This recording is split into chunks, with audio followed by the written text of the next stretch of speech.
盘点宝可梦里的3大叛徒。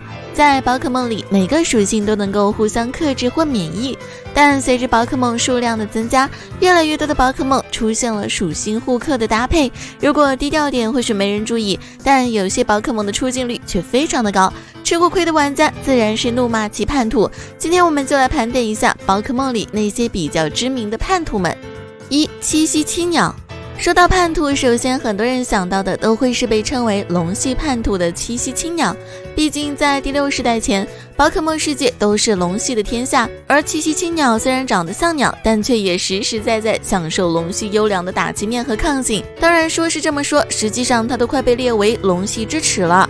可是随着妖精系和超进化的来临，七夕青鸟也得到了版本红利超进化，并且附属性随即也变成了妖精系。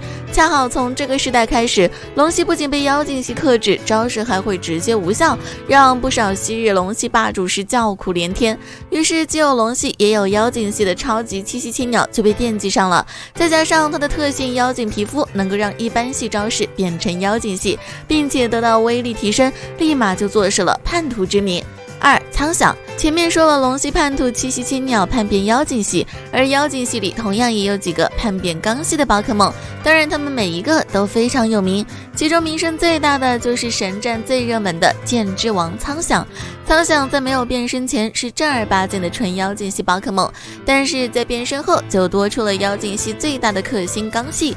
当然抛开这点的话，妖精系和刚系的搭配也是宝可梦里数1数2的优良组合，能够媲美的寥寥无几。可是苍响最常使用的招式却不是嬉闹，而是刚系的巨兽斩，尤其是在面对同为妖精系的宝可梦，那基本上是一斩一个。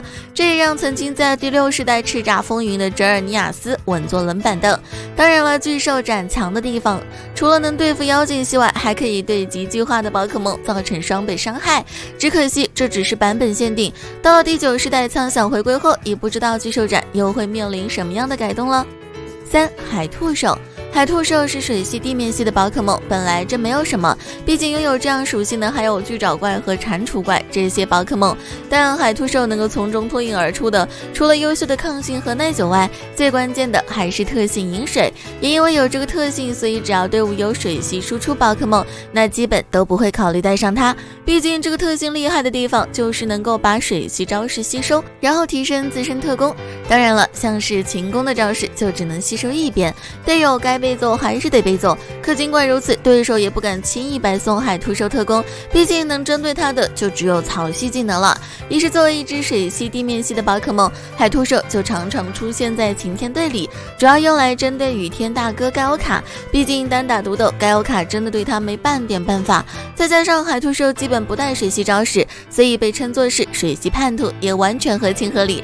好了，以上就是本期所有内容了。那么你们觉得还有哪些宝可梦算是叛徒呢？